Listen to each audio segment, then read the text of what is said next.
Today's lecture will be focusing on the causes of the Great Depression. This lecture will focus mostly on the late 1920s, early 1930s. If we look at the causes of the Great Depression, we first have to do a quick reminder of what happened in the 1920s. In the 1920s, production was at an all-time high.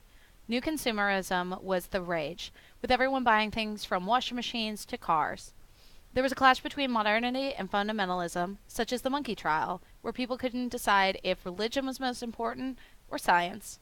And then we also had Republican presidents, with people like Coolidge saying the business of America is business. And so government was sort of taking their hands off the reins of business. So when we look at the causes of the Great Depression, overproduction, banking failures, the stock market crash, and the Dust Bowl were all causes, and they were directly linked to some of those excesses of the 1920s.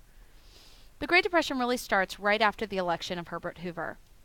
This is just a quick reminder that when Herbert Hoover was running for president, he accepted the platform saying that we in America today are nearer to the final triumph over poverty than ever before. He was a real rags to riches man, a self-made millionaire, and under him the country went from riches to rags. The first real sign of the economy slipping was the stock market crash. Now, when people were buying in the stock market, they were doing something called speculation. We've talked about land speculation in this class, where people buy land at low prices hoping to sell high. They did it during the Northwest Ordinance and land ordinances. They did it during the Homestead Act. Well, now people aren't just engaging in land speculation, they're also engaging in stock speculation, buying stocks at low prices hoping to sell high. One of the ways that they were doing this, very risky behavior in doing this, was the buying on the margin, which is where you pay a small percentage of the stock's price as a down payment, and you borrow the rest. Let's look at buying on the margin. Let's say for today, we want to buy Disney stock, and it's only $1 per share, a real deal. We want 100 shares, and so we need $100. We don't have $100, we only have 10.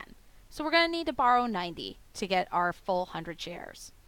The hope scenario is that in order to be successful with this venture, that our shares will go up to $2 a share, which gives us $200. Remember though, we didn't invest $100, we only invested 10. So we need to pay back the 90 we borrowed, plus $10 interest, which leaves us with $100. But we also invested $10, so it leaves us with $90 profit. This would be a great investment and a great way to make money. But that's not always what happened. If you look at the bad scenario, let's say that our shares drop down to 50 cents per share. Then Moana 2 was just not very successful. In that case, now we have to subtract the $90 we borrowed from our $50, minus the $10 interest. And then we also, after we are in the whole $50, have to take in mind that we invested our own $10, which gives us a $60 loss. This is a bad scenario, which is why you never engage in the stock market unless you can lose what you risk, or that you can wait out the drop in a price of stock and sell when it's recovered. If you can't do either of those things, you shouldn't be playing in the stock market. But people were having fun with the stock market, and they didn't expect the Black Tuesday scenario that's coming next. So let's say, we've already talked about a bad scenario. Black Tuesday, our stock would have dropped to a penny per share, which would have left us with $1. Minus the 90 we borrowed, minus the $10 interest, minus our own down payment, we're now at a $109 loss. And that's why the wheels came off with the stock market crash. So Black Tuesday, October 29th, 1929. Stock had been dropping steadily since September with a steep decline on October 23rd and 24th. Matter of fact, J.P. Morgan and some of his friends actually tried reinvesting in the stock market to try to keep the crash from happening. Shareholders tried to sell before prices plunged, which only made it matters worse. And so 16.4 million stocks were sold that day. By November, $30 billion were lost in the stock market. This led to bank failures. In 1929, 600 banks closed and unemployment was at 3%. By 1933, 11,000 of the nation's 25,000 banks had failed and unemployment was up to 25%. This led to depression in the cities. People were homeless and had to move into shanty towns, which are little towns consisting of shacks where the homeless lived. They had to rely on charity and public agencies for food, with like soup kitchens and bread lines. Here are some pictures from the soup kitchens and the bread lines. In rural areas, farms were being foreclosed on.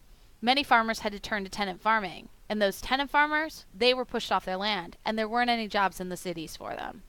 This is a famous photo of the migrant mother. She was an Okie, someone who was pushed off her land from the Dust Bowl, who was trying to travel west to find jobs working as a farm laborer. So let's talk about the Dust Bowl. It was caused by overproduction, drought, and wind. The area hardest hit was Kansas, Oklahoma, Texas, New Mexico, and Colorado. Okies were farm families who packed up everything and traveled to California in search of work as farmhands.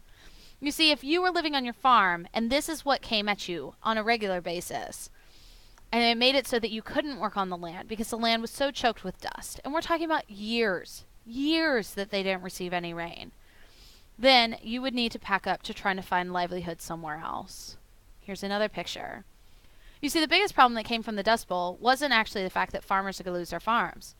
Breathing in that dust actually caused people to have pneumonia, and many people actually died from dust-induced allergies. Here's a picture of a migrant mother. She has packed up everything. She and her family have packed up everything in their car, and now they're traveling west to California. So some of the effects,